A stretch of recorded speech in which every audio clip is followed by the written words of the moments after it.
Good morning, beautiful souls. My name is Carmen Benton, and this is Living Intentionally. Today, we're going to be talking with my very good friend, Julie Glynn, and she is a published author of, oh my God, you got to listen to the name of this book. If My Ass Were Smaller, Life Would Be Perfect, right? And Other Lies that the mean girl in your head tells you. She is obviously the mean girl coach and also an intuitive eating counselor. So, Yuli, welcome to the show. How are you doing Thank you. today? I am great. How are you? I am great. I met Yuli, I don't know, maybe like 2, 3 months ago, something like that. Seems like longer. It does. And when I saw the title of her book, I'm like, oh my God, I have to meet this woman because this is like, yes, I don't know you, but I have told myself that many times, like, Jennifer Lopez behind, if I was a little smaller or a little tighter or a little something.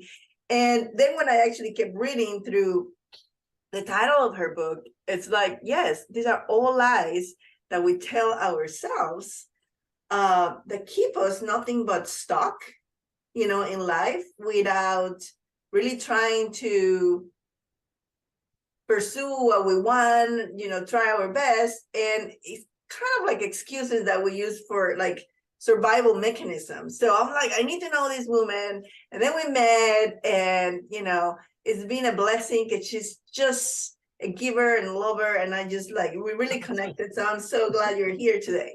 I am so happy to be here. So why don't you tell us a little bit about you? What inspired you to write this book? And what is it about? Well, I'm a life coach, the mean girl coach, I call myself.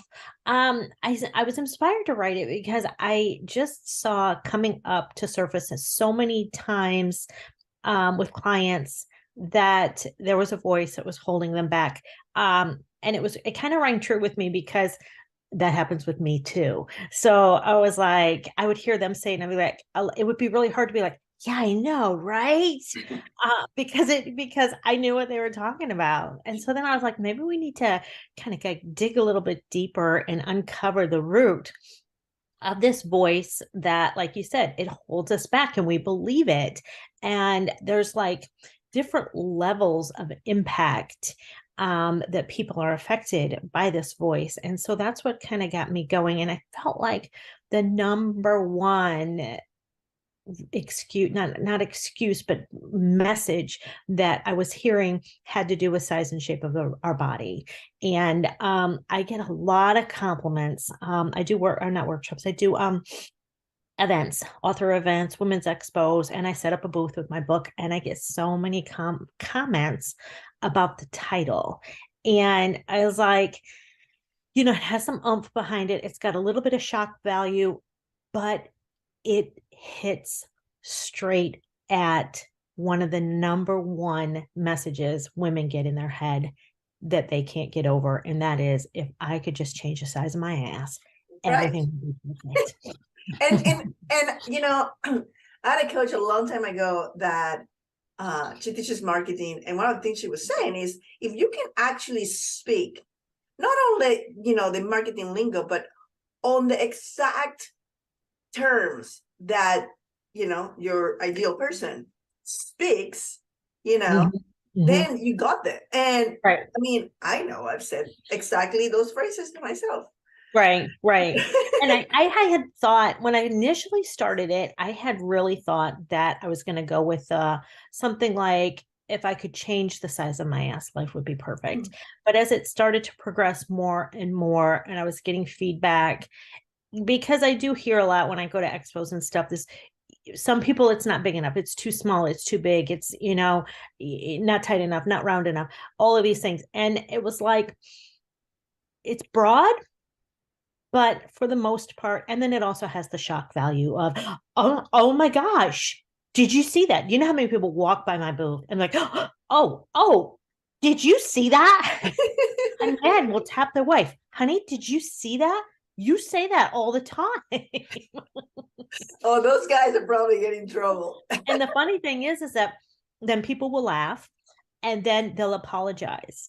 And I'm like, you should be laughing when you walk by. I would be like, my own mean girl would be putting out the negative comments if people were walking by and they weren't laughing. I would be like, somebody Right. said we were just at a author event this last weekend, and a whole two couples, and they were all laughing and pointing and all this stuff. And then one of the guys goes, "Sorry, it's a funny title." I go, "Well, I expect you to laugh. If you didn't, I If would be like, oh shoot, I missed the it, mark."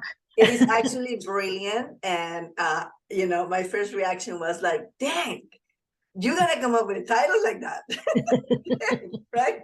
So let's talk about this mean girl, because ladies and gentlemen, you know, there is a mean person who lives in your brain, and it pretty much have evicted every good persona that you might have, and she's out of control, or he, Mhm. but she's out of Mhm. control, and it's ruling your life. It's creating your beliefs, it's creating your stories, it's creating the rules, it's creating your reality every day, because you are just limited, you know, kind of like with blinders, Mhm. going through the motions based on the scripts that this mean girl tells you, Mhm. right?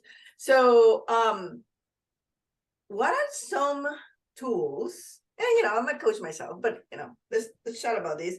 What are some tools that you help you use with your clients that can help them um you know, deal with the mean girl? One of the first things I always tell people to do is, well, the very simplest form is we have to notice her. We get on an autopilot where it's like a lot of people do this. Happened to me the other day. It's so funny. Is I was at a different expo than the one this weekend, but notice her. People will be like, "Oh, I don't have one. I don't have one." It's funny But she's because when I there. do, yeah, when I do these expos, it's so funny to watch Mean Girls in action. I think I froze. Here we Yes. go. Yeah, It's you're funny to watch Mean Girls in action because the mean girl just wants to stay in the center lane. They don't fine. venture to the side. Don't nothing. I want nothing to be any different. So these people come to expos, and it's like the logical part of their brain is like, oh, I want to go to this expo. There might be something there that I could learn. There might be something I can buy. Mean Girl's like, no, I don't want you to give up any money. I don't want you to talk to anybody. People are they're gonna try to create change. I don't want it. I don't want to give up $20. That's a change. And that takes me out of my zone. So it's funny how to watch these people's mean girl try to keep them from even making that little bit of a change in everything stays the same. So anyway, and I hear these excuses. So this lady comes up to me the other day, and I thought it was so funny. She admitted like that she was in her mid 80s or something like that. I can't remember. And she was, oh, at my age, nope, I don't have mean girl anymore. No, I'm past it. I've grown out of that. I've gotten past that. And so we just started talking about other things. And it's really funny because she goes, well, I'm only here for one thing. I screwed up a birthday present. I accidentally gave my friend a present that was designed for my other friend. And now I messed that whole thing up. And I can't believe that I did that. I had it all planned out, and then I went, screwed it up. And now I have to take my time today, and I have to come here, and I got to find something. And I don't even know what I was thinking when I messed that up. And oh, I was so embarrassed. And she said, blah, blah, blah, blah. And I'm like, I sit there listening. I'm like, do you realize that is your mean girl on overdrive here, beating you up because you made a mistake? Instead of just being like, oh my gosh, you know what? The funniest thing happened. I screwed up a birthday present. It was Yeah. funny. I told my friend, and but no, it's like, I can't believe I did that. I don't know what I was thinking. At my age, I should have known better. I'd been my friend. It's like, mean girl, mean girl. Right, right. And it was so funny because it came out of the mouth of somebody who was insistent they don't have a mean girl. Well, and again, this is what I'm saying. So everyone has one, and it's a matter of what part of your brain she's occupying and what relationship you have with her, Mhm. right? So I always, like, I help my clients with inner child wounds, and this is really, that's where the mean girl is born out of, right? And it's like a traumatic event that happened And again, when we talk about trauma, it doesn't have to be something crazy, Mhm. but if it created an emotional impact on you, it was trauma. So Mhm. little trauma, big trauma, whatever. But like out of these things is where the mean girl. Yes. Yeah. And I not to bore people with science, but the part of your brain where your mean girl lives is the very first part of your brain that starts development. So you could have something as simple as an infant and you had to wait longer than you wanted to have your diaper changed and you screamed and threw a fit. The mean girl got a hold of that.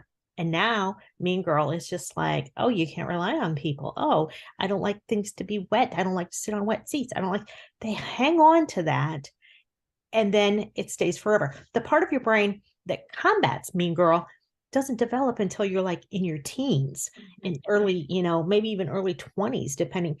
And so you have to balance those two sides of the brain. But one of them has been building, momentum your entire life. Right. So we have awareness. So awareness, noticing her. Awareness. That's the first thing. Second thing is give her a name. I have a thing in my book that says, well, I used to work in a jail and it was really big. We actually had workshops for our employees about the distribution of power and how subtly the inmates could create less gap between the distribution of power. Weren't allowed to accept any, even if they drew us a picture or a note, you can't accept that because it brings a more of a balance between power. They weren't allowed to call us by our first names because that insinuates a balance of power. And so that's why I say, give mean girl a name, because it balances the power that she has. It brings her power down, your power up. That's like we call our teachers Mr. and Mrs. We call officers, professor, because we want to create a distance in balance of power. We're on first names basis with people. We are an equal balance of power. So I always say give her a name. Plus, that way when you talk to her, you're a little bit more empowered. You just mentioned her name, whatever. Maggie. I was gonna say Samantha. Yeah, Maggie, I got this. And it's like, and if you think about when people say your own name to you, depending on how they say it, it can be belittling, Yes. If they're just like, oh, you know what? I got this. But if I'm like, Carmen, I've got this. Yes. It kind of like brings me up a little bit and it kind of tells you, yes. Yes. No, I puts you a little absolutely bit in a different place.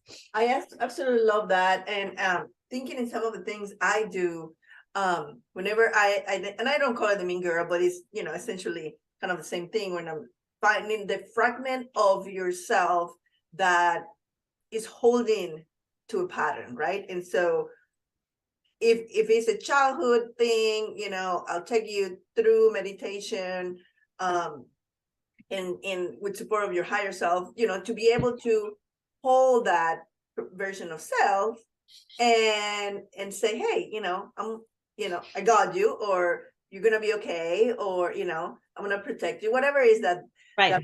that version of yourself needs. But I definitely like the naming it, so I'm going to add that. Well, and now that you mention it about meditation actually strengthens the part of your brain that combats the mean girl house of your brain.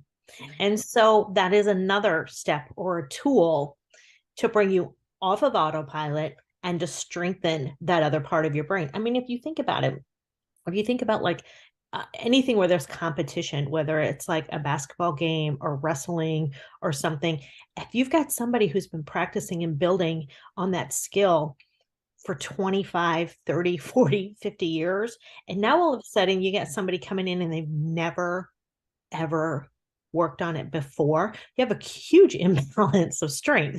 Right. So sometimes part of quieting the mean girl is just building up the strength of the part of your brain that combats her. Yeah. You know what it's coming to mind is so I'm a black belt in karate, and when one of the things that we were told to do, and this is when I was a teenager, it's, you get to a place, and this is habit. I do this all the time. I get into a place. Where's the exit? Where is my weapon?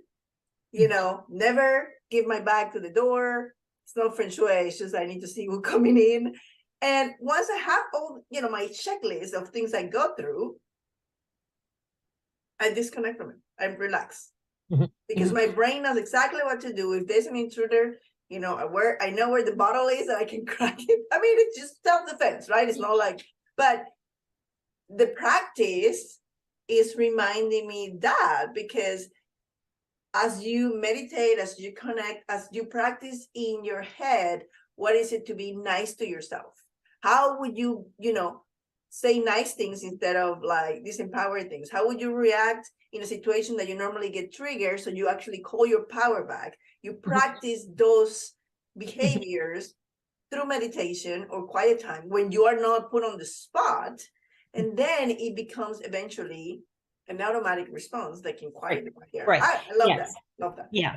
Yeah. Because you want to take mean girl off of autopilot and in control, put yourself in that spot. But like I said, if you're not equipped to do that. Right. So one of the things I find when I discover, actually, let me ask you a question before that. Do you think there's one mean girl with multiple personality disorders? Or there is like a bunch of them? I think, and my theory is it's one. I think one lives there, but she can wreak havoc in so many different ways. Right.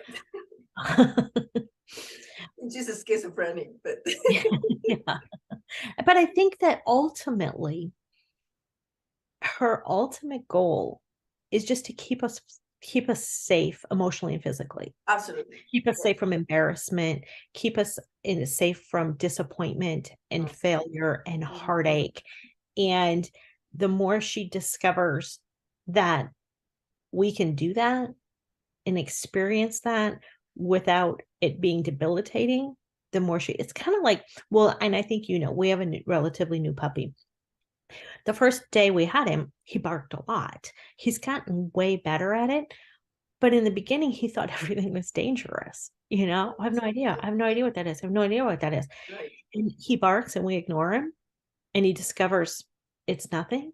And now there's things that he used to bark at. He doesn't bark at them anymore. Like when the ice falls in the freezer, like you have automatic freezer. Yes. The ice falls. And I was like, we can't do this our whole life. Bark at that anymore. It's kind of like Mean Girl. Once I discover, okay, that kind of looked like a threat, but it's all right. We can do that. Right. And it's whatever it is, like public speaking. Oh gosh, don't do that. You're gonna be embarrassed. You'll wet your pants. You'll, whatever. It'll be a horrible situation. But then after you do it, it's like, oh wait, it's just like the ice dropping. Oh, okay. Yeah, that happens. And it's fine. Yes, yeah, I got it. It's okay. Nothing happened. I didn't get called out in handcuffs for, being aggressive. And yes, and it's so crazy how this primal survival instinct that we all have. And by the way, that's the only and primary function of the human brain, is to keep you alive. And 3 years old, the fight, flight, freeze, on faint, all the F's.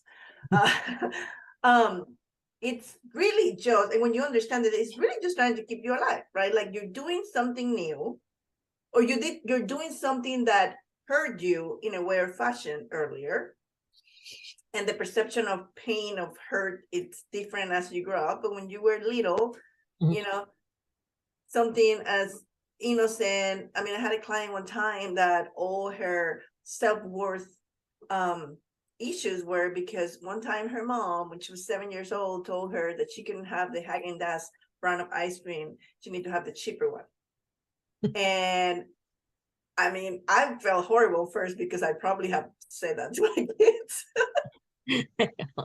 No with ice cream, but like Kit Kats are the only chocolates I eat in Halloween, and like I collect the taxes. They go trick or treating, and I get all the Kit Kats. They can have all the other ones, and then I put them in the freezer because I like my chocolate frozen. Mhm. I don't know why, but I do. And so it's like, no, you cannot eat the Kit Kats. The Kit Kats are mine. So, so as my client was, we were untangling all the situation. And I was like, oh my God, I am absolutely positive your mom didn't mean to create this trauma of self-worth, right? But that simple, basic, unintended situation created a trauma that give the mean girl ammunition in reasons to say, okay, well, I have to protect myself because if the one person that must think that I'm the most deserving person in the world doesn't think I'm worth of the Haagen-Dazs brand, then nobody's gonna think that I'm worthy of anything, right? And Right. so, but being aware of it, now you can equip yourself with tools that Julie as a coach and myself give our clients when we have a coaching relationship of how to interrupt those thoughts, how to Right. replace them with better ones. And so you want to talk a little bit about how you use this approach of the mean girl with eating, because you said you are an Oh yeah, because intuitive. I'm intuitive eating counselor. Yes, Yeah. Well, I yes. kind of feel like the way that we quiet our mean girl, a mean girl is going to promote inadequate thoughts. And the antidote to inadequacy is empowerment. And so I kind of feel like there's three pillars, and it's the way we treat ourselves, feed ourselves, and speak to ourselves. Mhm. And if we do that with intention instead of autopilot, that's going to combat mean girl, and that's going to improve our empowerment. The more empowered we are, the things that mean girl says, or we're just like, no way, I mean, like, where would you even get that idea? Because we feel so empowered. And so one of those pillars, one of those categories is how we feed ourselves. And it's one of the things too where mean girl really beats us up. And I see this a lot with people. It's really fun to just sit quietly and observe and listen to the things you hear people say. Like, oh, I'm not eating dinner tonight. I had a cupcake after lunch at that office party today. I'm not eating any dinner tonight. And it's like, really? You still gotta feed your body. And the thing I think about that's kind of fascinating is if we took you get the 7-year-old with the Haagen-Dazs. If we took our 7-year-old to a birthday party at lunch and they had birthday cake, would we tell them, well, now you understand we're not having dinner later tonight, right? No, yeah. We'd have our children taken away from us. Yes, yes, yes. Excuse me, ma'am, I Especially, understand you're not feeding your child dinner because they went to a birthday party today. Or the what is the other one? Oh, I went to a birthday party today and I ate cake. So now I have to run around the block 14 times. right. We did that to our child? No, you can't come in when we get home. You need to run 14 times around the block because I saw you eat cake. But then we also have the mental of the, oh my gosh, I can't believe I did that. Oh, I'm so stuffed. Oh, I'm so full. I can't believe I ate that. I'm such a bad person. I never should have ate that. So part of the component is the intuitive eating piece that I do, which helps both with the mean girl, and it doesn't give her any ammunition because we feel okay about what we ate, how much we ate, our food choices, and things like that. Right. And I remember when we were having just the touch base before the podcast, I was sharing with you about what sometimes food means energetically speaking. And I don't necessarily coach people when it comes to eating and weight and those things, but it has come a couple of times with clients that I feel bad or I feel guilty because I had this or that. Right, right. And because most of my work goes around the energetics and healings and DNA activations and whatnot, and I'm always tapping into my clients' energy. It's like, well, you wanted that beer because your third eye is overacting and you don't know how to ground, so it's asking you to disconnect. Mm-hmm, mm-hmm. Right. And or on the other hand, it's like you're craving potatoes because your body's asking you to ground, Mm-hmm. right? And so for once, it's like one thing that you eat that's not on the diet is not going to kill you. And Right. probably what hurts you more than anything, it's the feelings that you start associating with that, like the guilt and the shame and the blame for just like really honoring what's happening, right? And so Right. what I do is I do give my clients tools that are not like, if you're craving this, just be aware. And if you're playing with energy, right? Like that's most of the people, that if you're playing with energy and you're craving these type of things, chances are that this is happening. This is other ways to grab Right. or Right. disconnect or And then one of the things too about with the eating and the diet, which brings us to back around to the title of my book, is that sometimes we feel so out of control that we think the only thing we can control is our food, our diet, and the size and shape of our body. And we have this idea that once we do that, once I gain control of all of that, I'm going to have control of everything, which is the title of my book. If my ass were smaller, life would be perfect, and other lies. Because even, and I've had a lot of people come up to me, and I love it when they do, have come up to me and said, I know for a fact your book title is true because I lost 130 pounds I'm still not happy. and everything that I was miserable about was still there. All of these people weren't still at the place they were at, the I lost 130 pounds. They were back to where they were before, but it was like everything else was still the same. I was still miserable in my marriage. I still hated my job. I still couldn't stand where I was living in my environment. Everything was just as bad, except I basically, restricted food and calories for a certain amount of time, thinking all of this was going to get better. And it doesn't. That's the whole point of the title of my book is you still have all of the same stuff, the same misery, the same whatever's not going well, the same bank balance, the same electric bill, the same, and I give examples in my book, the same kids that talk back, the same mound of clothes your husband leaves on the side of the bed. It's all the same, all the same.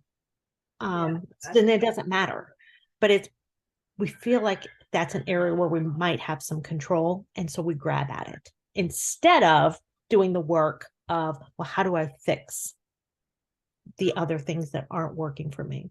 Right. And control is one of the personalities of the mean girl, right? Oh, yeah. Is the false illusion that I'm going to be safe if I can, Oh, yes, yes. And she doesn't like change. So it's like, even if you take something as simple as somebody, a story, we all have our story. And if it's like, well, how can we rewrite that story? I've had clients immediately, I feel resistance in changing that story. Of course you do, because once you rewrite your story, that's going to evoke change. Right. Mean Girl she didn't like change. There's security in knowing how things are going to turn out. Right. It's like they say that you're comfortable with the devil, Right. Well, at least I know how bad it is. Right. Once I start changing, I don't know. Right. Is it going to be better? Is it going to be worse? Yeah, like when people stay in abusive relationships because it's, it's safe to know, you can control it, you can avoid it, you're predicting it, you know how to expect it. Yeah. Yes, totally. And so it's very important.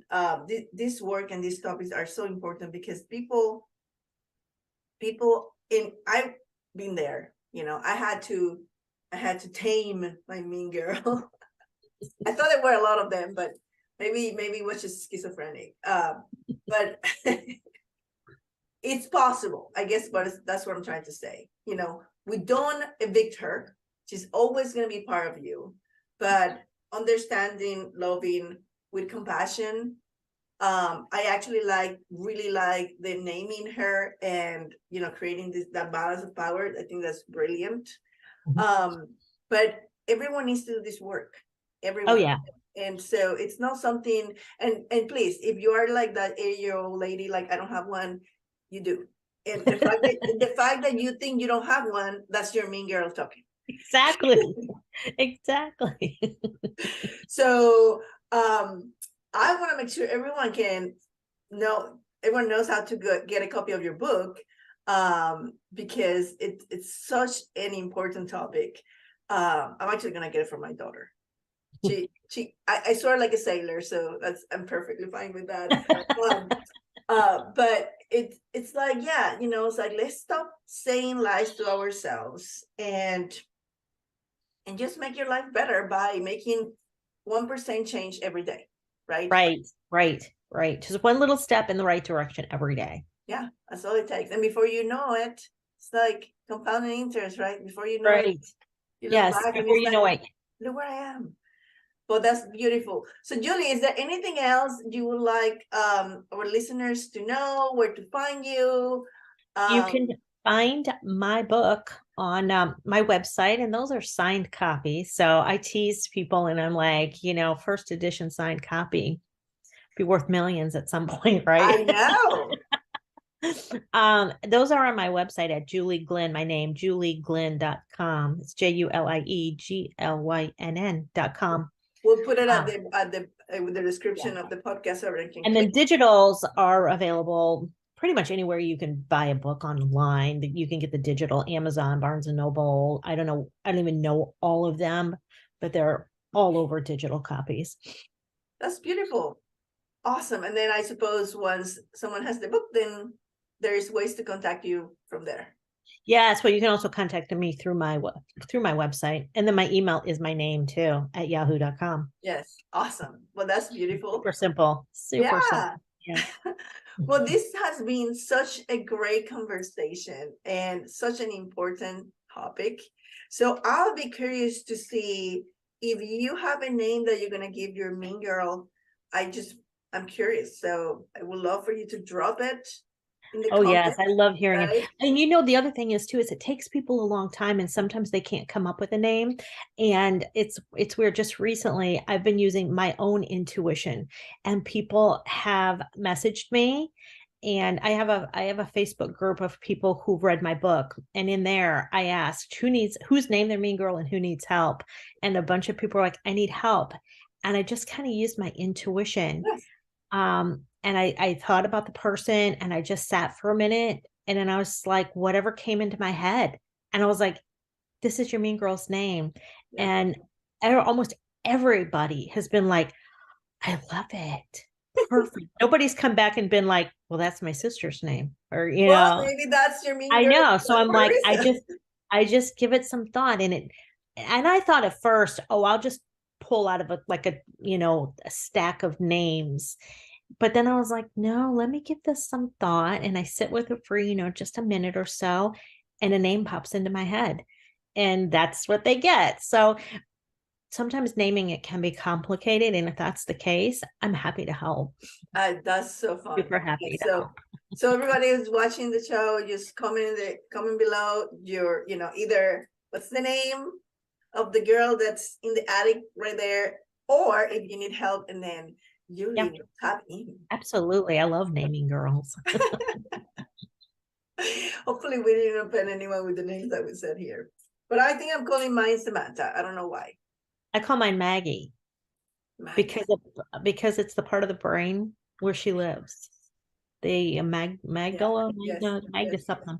Yeah, Yes. she lived. That's the name across the top of her door. Yes. That's funny. Okay, well, thank you, Julie. It's been a pleasure to have you here today. Thank And you. we're going to be putting all the links below so you can find the book and get in touch with Julie. And we'll see you next week.